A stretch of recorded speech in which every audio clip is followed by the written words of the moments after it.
da ni yma heno yn Lansiad Cysawd Eryri yn yr Nuclear yma yn Twrog, lle mae'r blaned iau wedi cael i'w lleoli lle.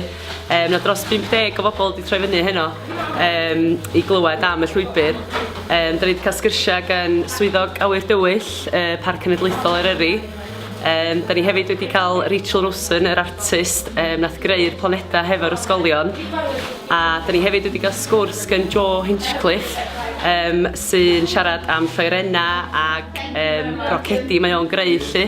Oh, it's fantastic. Yeah, everything it met and exceeded expectations. We were really interested in it because I've got a space interest anyway, and being a bit of an artist myself, it was really good. But the arrangement and everything else of the speakers are absolutely fantastic.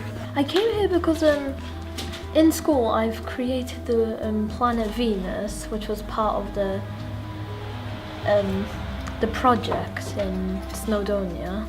I think the trail is a great idea because, I mean, it is a fantastic resource and we want to keep it nice and dark anyway. So putting a purpose to all those things together, I could actually identify with all of those things. And I thought that was a really fabulous idea. So yeah, I'm all for it. Ar y diwedd gafon ni 2 weithdy gan Dark Sky Wales ac Major Tim Space. A mae wedi bod yn noson wych.